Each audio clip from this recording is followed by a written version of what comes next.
ಎಲ್ಲರಿಗೂ ನಮಸ್ಕಾರ. ಇವತ್ತು ಒಂದು ಪ್ರಶ್ನೆಯನ್ನು ತೊಗೊಂಡ್ಬಂದಿದ್ದೇನೆ. ಏನಂತ ಇದೆ ನೋಡಿ.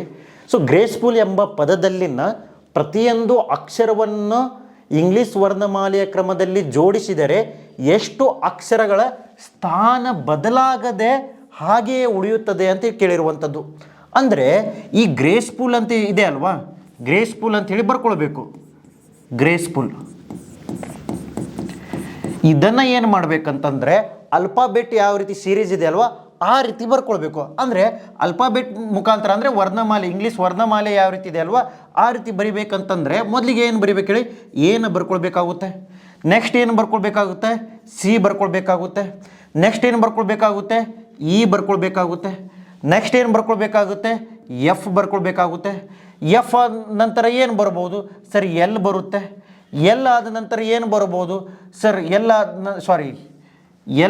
ಎಫ್ ಆದ ನಂತರ ಜಿ ಬರುತ್ತೆ. ಜಿ ಆದ ನಂತರ ಏನು ಬರುತ್ತೆ, ಎಲ್ ಬರುತ್ತದೆ. ಎಲ್ ಆದ ನಂತರ ಆರ್ ಬರುತ್ತೆ. ಆರ್ ಆದ ನಂತರ ಯು ಬರುತ್ತೆ. ಸೊ ನೋಡಿ, ಮೇಲೆ ಮತ್ತು ಕೆಳಗಡೆಯನ್ನು ನೋಡಿದಾಗ ಎರಡೂ ಕಡೆ ಸೇಮ್ ಇರುವುದು ಯಾವುದಿದೆ ಅಂತ ಚೆಕ್ ಮಾಡ್ಕೋಬೇಕು. ಇಲ್ಲಿ ನೋಡಿದ್ರೆ ಜಿ ಕೆಳಗಡೆ ಎ ಬಂದಿದೆ, ಆರ್ ಕೆಳಗಡೆ ಸಿ ಬಂದಿದೆ, ಎ ಕೆಳಗಡೆ ಇ ಬಂದಿದೆ, ಸಿ ಕೆಳಗಡೆ ಎಫ್ ಬಂದಿದೆ, ಎಲ್ಲ ನೋಡ್ರೆ ಚೇಂಜಸ್ ಅದಾವೆ. ಸೊ ಇಲ್ಲಿ ಏನಾಗ್ತದೆ, ಯಾವುದೂ ಬರ್ತಾ ಇಲ್ಲ. ಏನು ಹೇಳಿ, ಯಾವುದೂ ಬರ್ತಾ ಇಲ್ಲ. ಸೊ ಆಪ್ಷನ್ ಬಿ ಸರಿಯಾದ ಉತ್ತರವಾಗಿರುವಂಥದ್ದು. ಇದೇ ರೀತಿ ನಿಮಗೆ ಮತ್ತೊಂದು ಪ್ರಶ್ನೆಯನ್ನು ಕೊಟ್ಟಿರ್ತಾನೆ. ಇದನ್ನು ನೀವು ಕಮೆಂಟ್ಸ್ ಮುಖಾಂತರ ಏನು ಮಾಡಬೇಕು, ಆನ್ಸರನ್ನು ಹೇಳಬೇಕು. Thank you.